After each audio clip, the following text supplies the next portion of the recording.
Launch sequence activated. This is not a drill.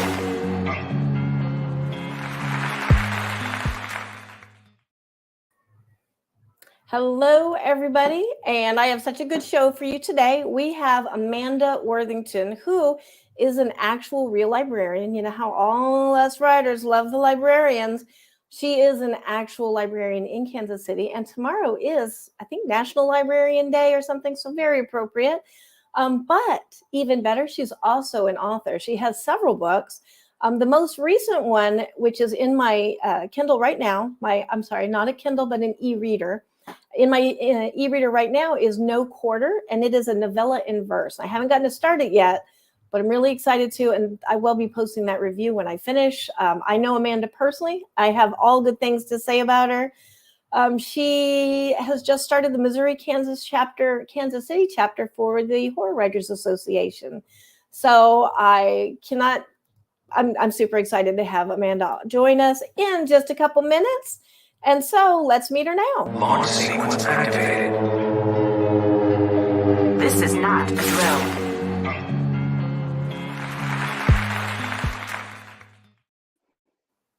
Hey, Amanda. Hi.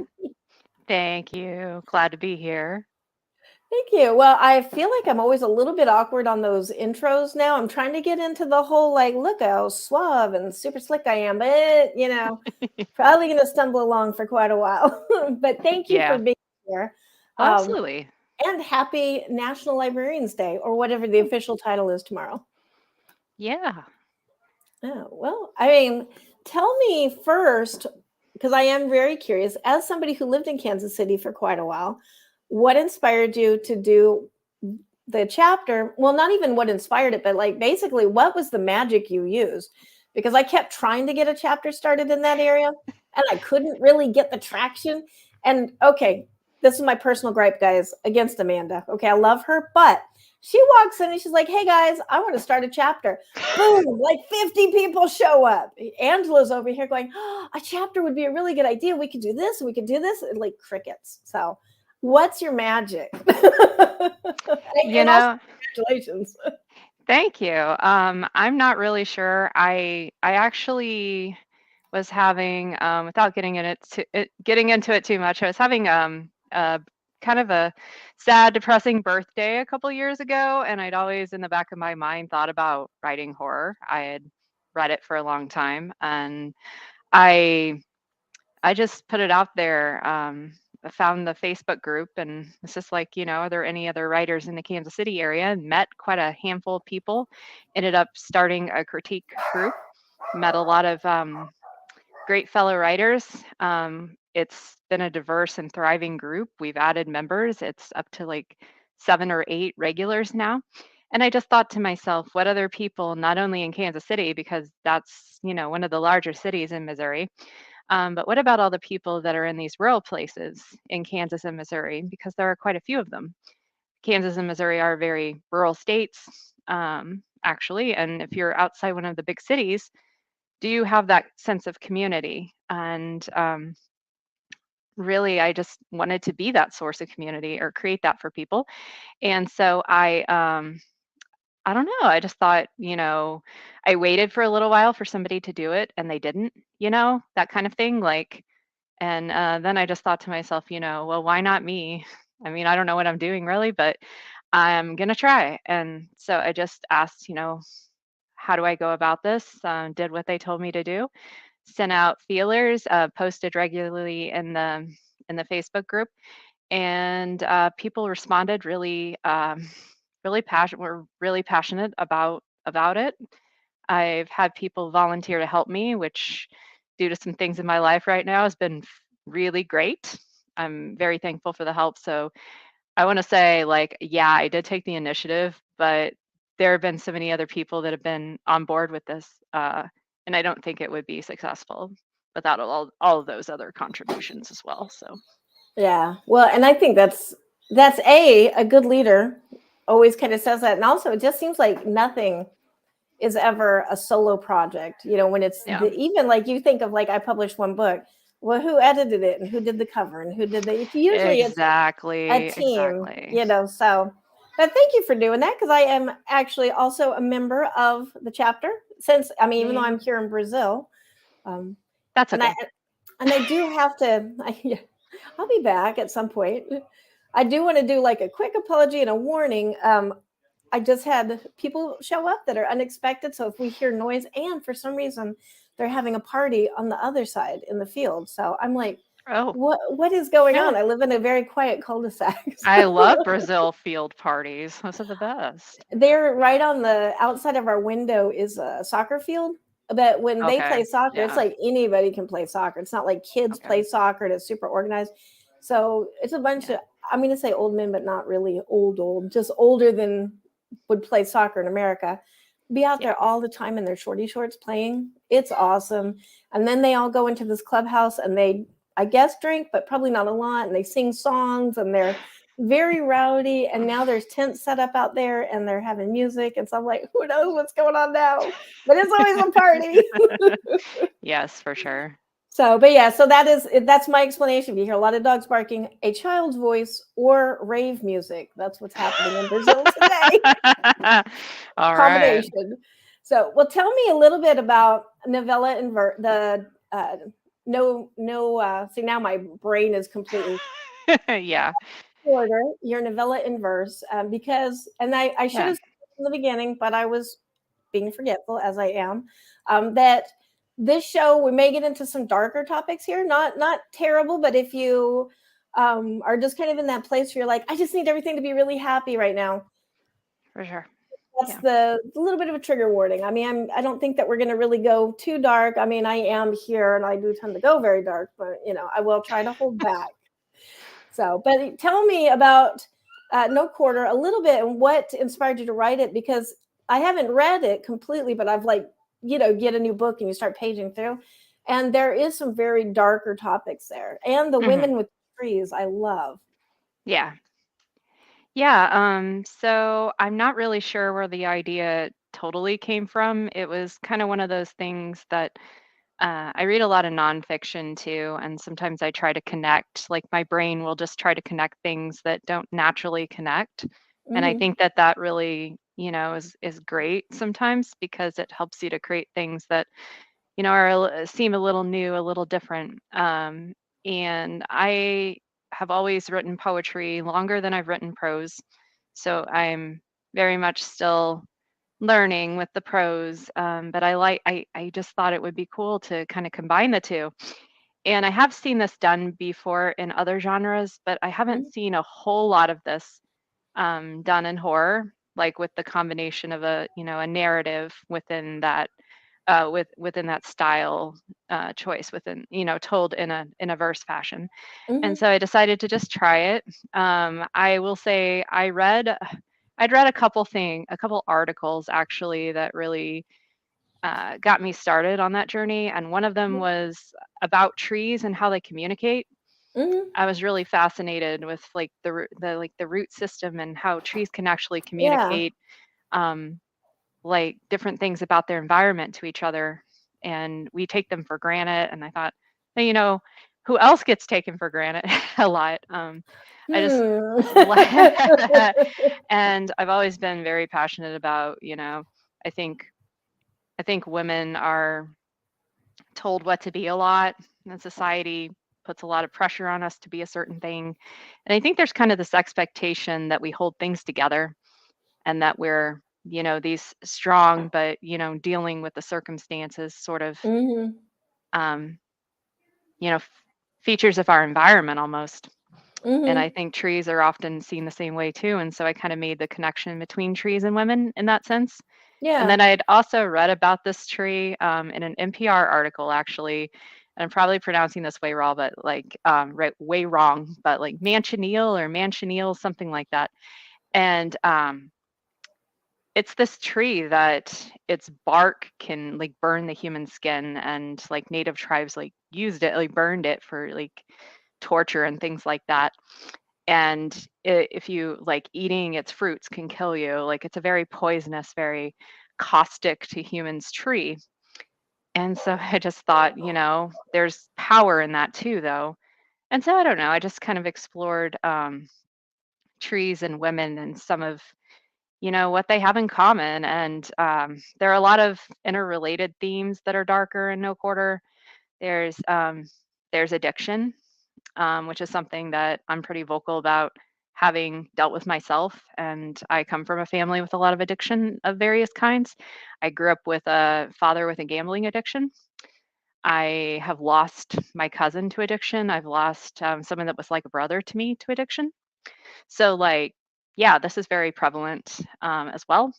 And then, yeah, some of the interrelationships, some of the ways that men abuse women and that women take it. And I'm not saying it can't go both ways, but some of this you're taught to, as long as you keep your man happy, you're good. And maybe that's just something that I've kind of run into in my life, but I really wanted to incorporate that. And as I do, I wanted it to be a cosmic, crazy, you know, tale of vengeance too. And so there's kind of this thing where, like, not to get too deep into it, but like connecting to like a woman connecting to her tree. It's kind of this legacy that's passed down generation to generation. It's there's great power in it. There's access to knowledge in it, but it takes something from you too. And I think that's kind of goes back to the addiction thing a little bit. It feels powerful. It feels powerful sometimes, but and it feels like you're in a good place finally. But in the end, it takes more than it gives. And is that power really worth it? And so there's like just a lot of different themes and concepts all kind of woven together. So That's so cool. And I actually I read a lot of nonfiction and I put it in my fiction because it is like really good connections that you mhm, might kind of stepping outside of the norm that way.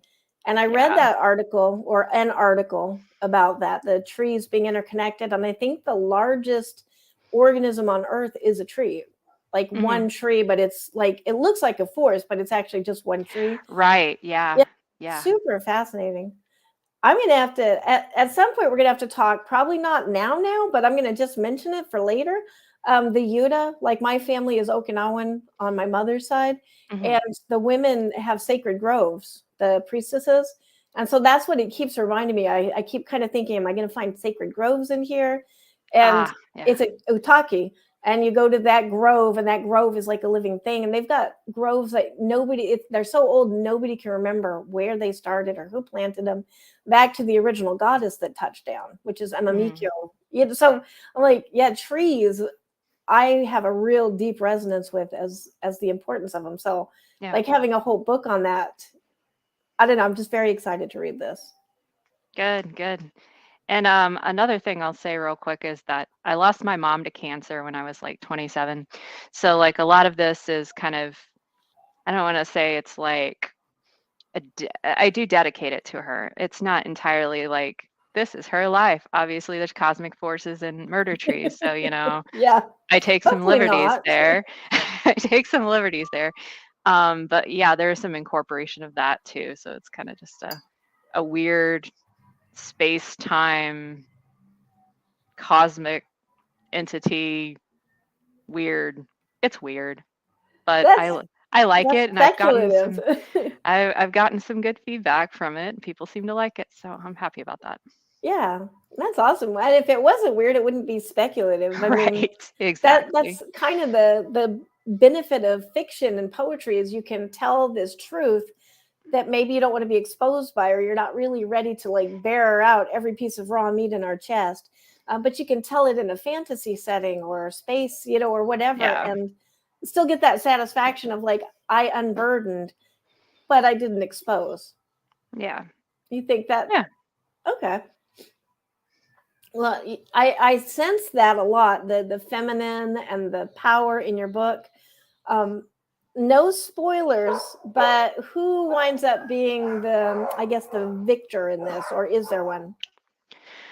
That's a very tricky question. There kind of isn't one, and I will say it's because there's other things coming. I'm kind of trying to build out this universe, so um I don't know who's going to be, and it depends on how you define victory too, I guess. So it's kind of a cliffhanger ending, but more coming for sure. I have people all the time that are like, "Have you written something else yet?" And I'm like, "Not yet. I'm working on it." So In like working in the library, do you find that, because I also worked in the library a couple years ago, and I kind of thought, oh, this is going to be so cool. I'll just sit here and read books all day and write my own stuff. yeah. And I will say that did happen every now and then, but for the most part, no. Do you find working in a library informs you as a writer, or, besides just being surrounded by books is cool? Yeah, I think it does inform me as a writer in ways you wouldn't expect though.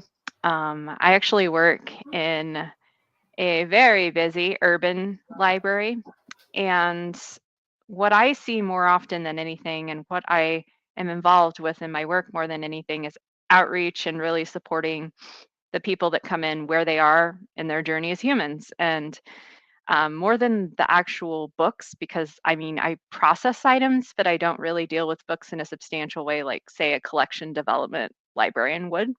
I'm more customer service focused in my job right now. And so, what I do is I really meet people where they are. In a lot of ways, I feel like we are asked as librarians to be everything that society is not choosing to fund. Kind of like teachers, it's just kind of like, here, you take care of this, you do this all. And it's sad because these people still need help, right? These people are very desperate. And I see a lot of people coming in from different places. I see a lot of people from different states, quite a few people who have immigrated here for a number of reasons or are refugees here from other places. And I would say the primary way that the library influences my work is that I I do tend to write about some darker stuff. I'm working on a novel right now. It's very slow, kind of forming and coming in my brain, but it's coming and it is related to No Quarter. It's kind of like hard to describe right now, but there is kind of a connection there.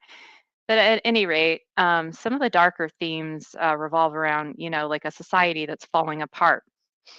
And I see that society falling apart because I get to be up close and personal with some of the people that are victims of that.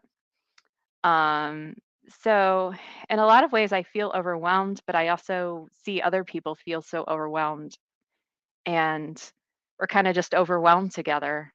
And it it's kind of a sad state to see, so many, like, see government agencies just without checking with us, they send people to the library, and we can't always help them, and it's sad. It's sad for us, but we only have a limited number of, we only have limited time, we have limited resources. And for people who don't know, Missouri is right now dealing with a legislature that wants to cut our funding by quite a bit, and also link other funding to ensuring, basically, that minors can't get their hands on things that they think they shouldn't read. So I we wasn't and going to bring that up unless you did, but I would like to Yeah, talk about that. it's a whole thing right now. Missouri is one of the more conservative states in the union right now, so it's very interesting for me living here and being a librarian and doing Hmm. what I do. Yeah, literally the Um, gatekeeper of intellectual freedom, and yes, then yes, having that intellectual freedom be eroded before your yeah, eyes. it's very much being eroded, and we're fighting against it in every way that we can fight against it. But when you're see, the way I think of it is like we're kept so overwhelmed, so busy, so constantly doing things for these people that come through our doors that, it's hard to have the resources to also address it.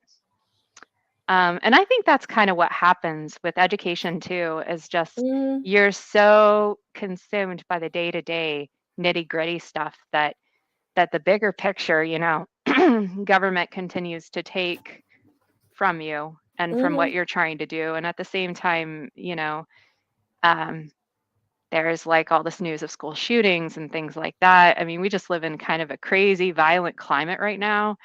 And there's a lot of desperation. There's a lot of uncertainty and fear. There are a lot of people that use the library, extensively for a safe place to go for, that may be the way they I've talked to people who are, planning to leave an abusive spouse, like the library is where they go to, like, they don't know how to do this, how do you Hmm. do this?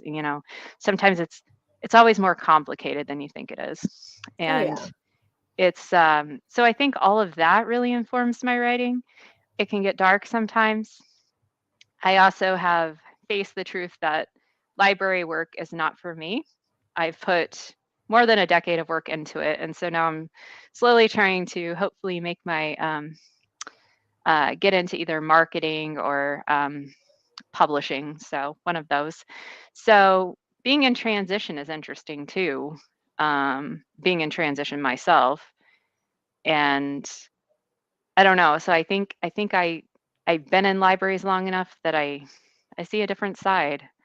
And there's also a lot of comedy that comes from it, and I think comedy can actually work really beautifully in some darker stuff too, depending on how it's used. I Um, agree with that. but yeah, there's a lot of crazy stuff that goes down in the library.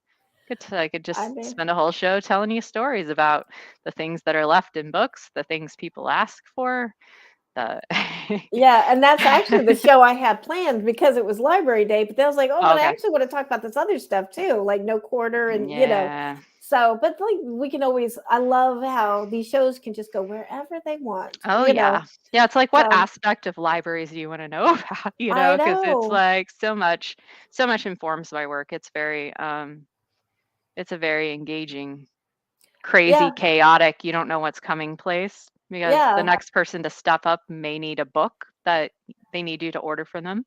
Mhm. Or I had a woman one time who spilled some gasoline on a dress and wasn't sure how to wash it out, and just like, how do you get gasoline out of polyester? And it's like, you know what? I don't know. We're gonna Google it and find Yeah, out. So that so was yeah. one thing that surprised me about working in a library is the crazy stuff that happens because Mm. like music. Rave party Yeah. music. Okay, All apparently the rave is right. starting. Okay, there it goes. Excellent. Glad I warned everybody. We're having an unexpected party next door.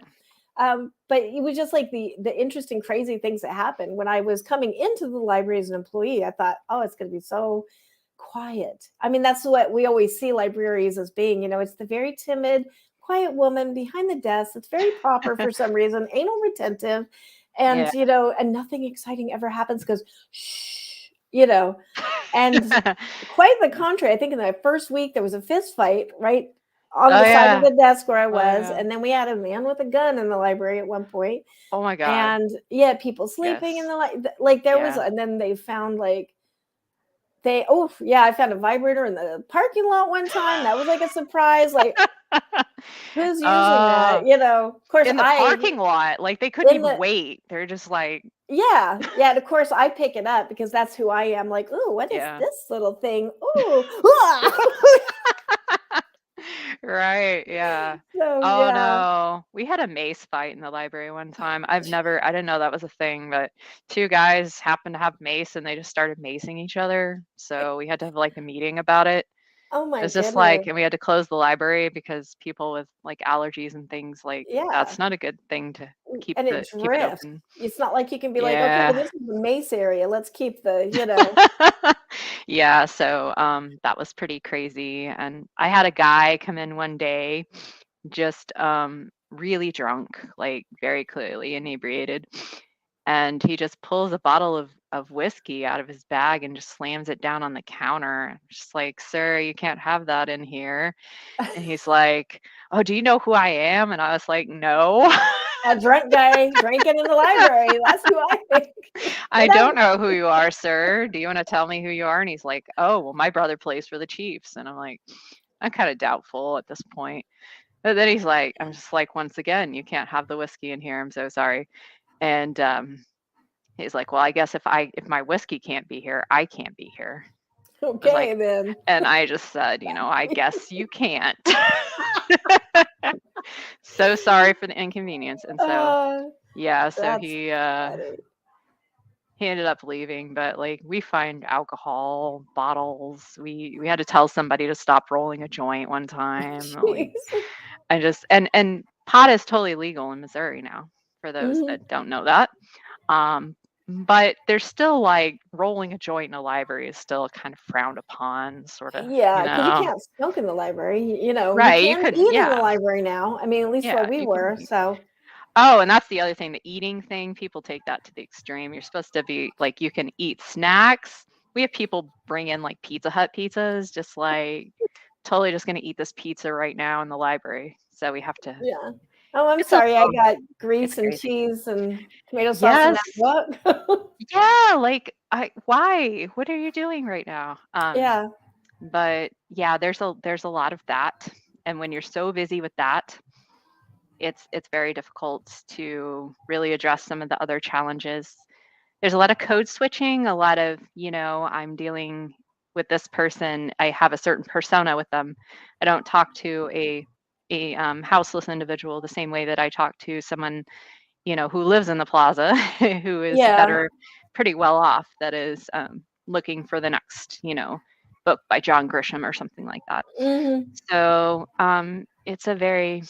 it's a lot of chaos, but there's a lot of chaos in horror. That's part of what I think draws us to it. Yeah. Um, so it does definitely play a role. There are times when there's like a mini. So sometimes this is what I do in the library. I'll print off some like receipt paper if there's no other like scrap paper nearby, and I'll write little stories on the receipt paper, and just like little like microfiction, whatever you want to call it, just like little dribbles. Yeah. Um, but one time, our HR department started delivering fruit to us. I don't know why. Just like Random, but be okay. healthy. Here's some fruit. It's like Employee Appreciation Day. We got fruit. Just like Chocolate cool, is always the best appreciation, people. I'm right? just saying No, chocolate, beer, coffee, maybe nope, wine. nope. We just got a bunch of fruit, and I just wrote this horror story about because I never saw my boss eat any of the fruit. I just came up with this horror story of like, what if it was her the whole time and she just want to get rid of everybody and like make them eat the fruit, and then it turned into like a weird zombie story or something. I don't even remember, but uh, yeah. Oh, eh, that's funny. so like I do stuff like that when I get really kind of like in a mood. I kind of process that way too. So Yeah. yeah, Yeah, well, that's bringing up like horror and how chaotic it is. And then you probably, because you're reading a lot of nonfiction, have read the study that the horror writers and, well, I'm going to say fans of horror, like movies, like reader or writer, were the most resilient during the whole 2020. Like everybody was so afraid, which I feel like hasn't really ended, but yeah, officially, back in 2020 when everything was like really scary, it was the horror people that thrived because we Hmm, face it. We yeah. role play it all the time. So That's I mean, true. do you feel like there is a connection there for you? I mean, I know for me there is. Like, I do that all the time. Like, this has really terrified me. Now I'm going to go face it in a story or a poem. Do you? Yeah, I won't say, so I actually got COVID um, pretty soon after they announced that COVID was a thing, right around Christmas, and I had a terrible Christmas. So I've actually experienced it. It isn't the sickest I've ever been, but it was definitely a long term versus a short term thing. So I will say in the time leading up, I didn't really buy into the paranoia. I thought it I always think that I love doing these like thought experiments, but I always feel like the biggest threat in any disaster is the other people. And And these that certainly turned out to be people, true. we would go to the grocery store and we would just be looking everywhere for things like toilet paper and for things like hand soap. And I don't understand the people that are hoarding hand soap. And it's just like, you can only wash your hands so many times at a time.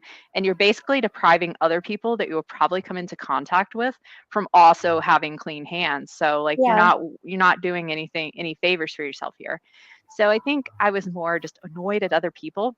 Hmm. um, there's a part of you that's like, what if this becomes worse? What if this, but I always like to stay informed. And living in Missouri, a lot of conservatives will sometimes say, oh, the scientists changed their minds. Well, they didn't change their minds. They have new evidence that supports something different. And that's what science does, is it grows and Yeah. improves. And, Well, I mean, it is you changing know, their minds because there's well, new yeah, information. because there's Just like, evidence. well, Yeah, I was going to buy this soap today. It's too expensive. I've changed my mind exactly. based on new data. Right. Based on new data. And so, yeah, there was a lot of, I don't know, just dealing with the other people.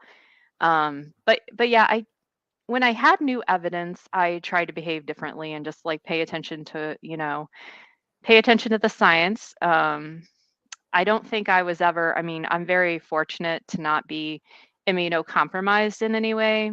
I do know people that are, and so it definitely impacted. It's not like I'm so into, oh, I read and write horror. I don't really care about anything. Let the zombies come, let the whatever. I don't know. It wasn't like that, but like, it's like people I care about, I'm gonna take precautions around them. Mm, So I think in that sense, like I wasn't afraid, but I think it's healthy to understand that not everybody's immune system is created equal.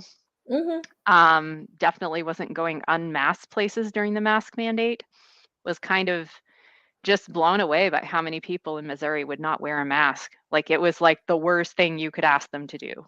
It was pretty Like shocking. Yeah. and Like, it's kind of a like small thing, I thought. and I will say one more thing out of the whole COVID thing is it actually worked out in our favor because I did some research. And I was actually at the time my boyfriend and I were both in the same tier to be able to get the vaccination. But so few people from the previous tier showed up in our county to get the vaccine that we got it early. So like that's the plus, I guess, of living in a conservative state is, if you actually believe in science and vaccines and all of that stuff, Yeah. you can pay attention and you can take advantage of some of that. So it ended up being good overall. But yeah, I don't think I was ever like terrified.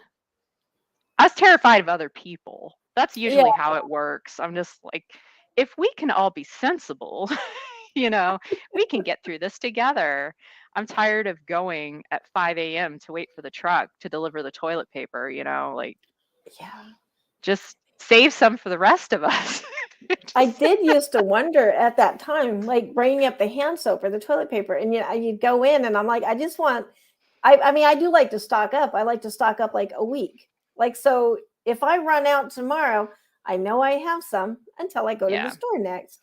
And right. I was wondering a couple times, like, is there something else to do with toilet paper and hand sanitizer I don't know about? Like, is it for Yeah. crafting? Is there like a crafting craze go? Like, why? Like, how much toilet Crafting paper craze. literally can you use? Can you drink hand sanitizer?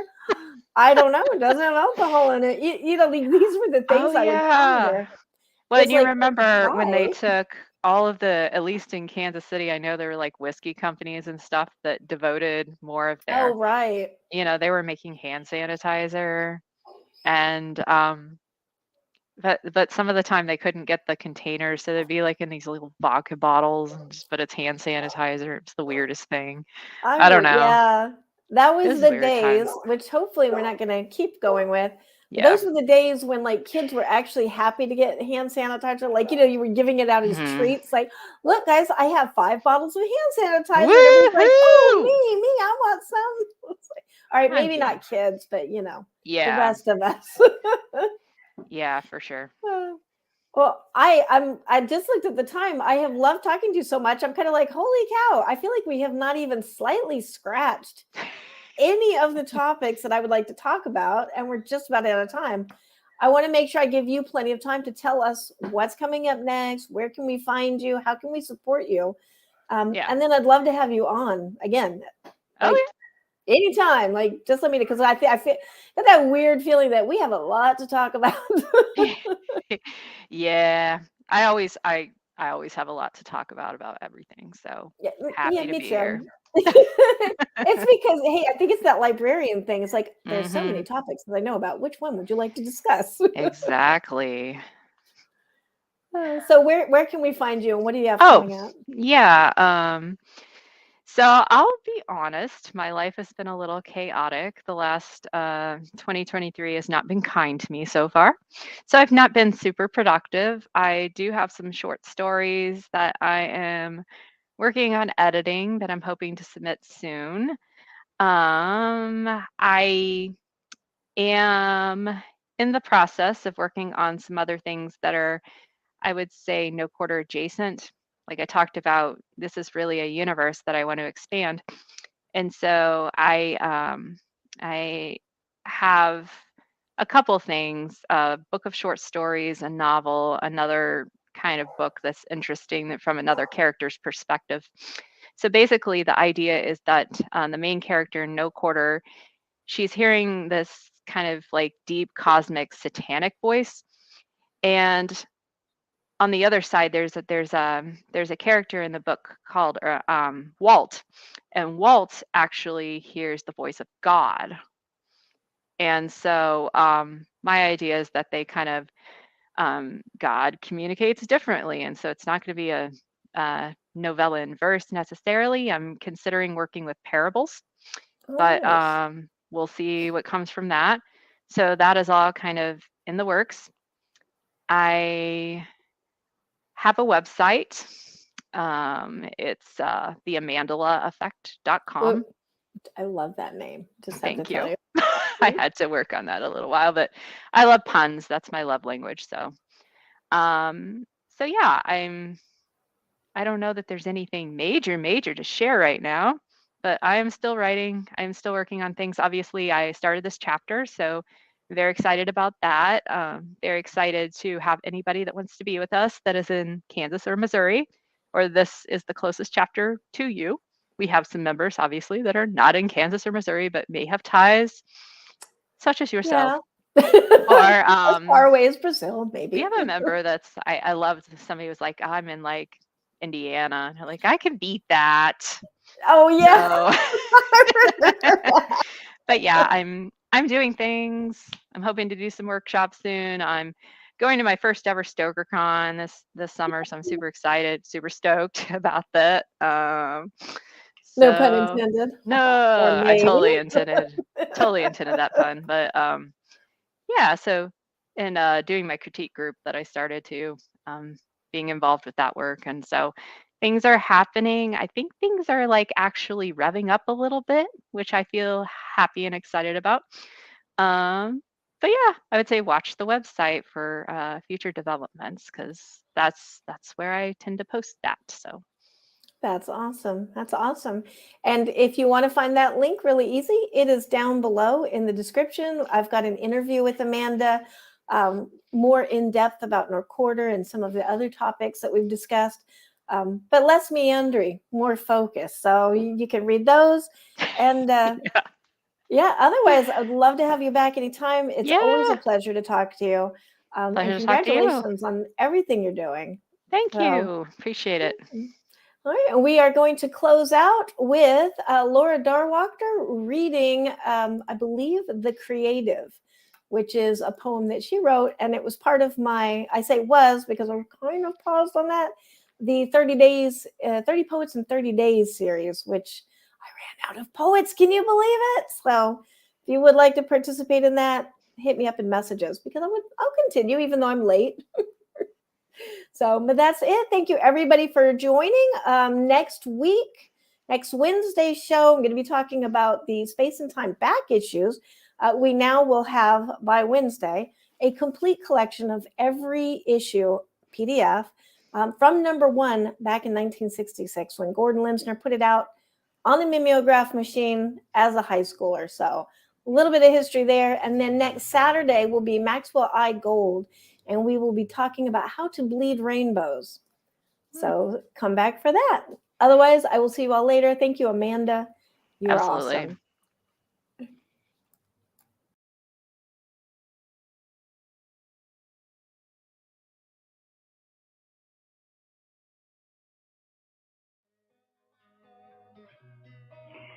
An original poem by Laura Kester Dorwalker entitled The Creative, shared through Exercising Your Rights by Angela Eureka Smith. The Creative. The thought is mine, although it came to me through space and time when I was ready. The thought is mine, however, and I will do what it beckons me to do, and share it or not. The thought is mine, and it consumes the moment in a dance of slow exsanguination, for the bloodletting is beautiful and the color of ink.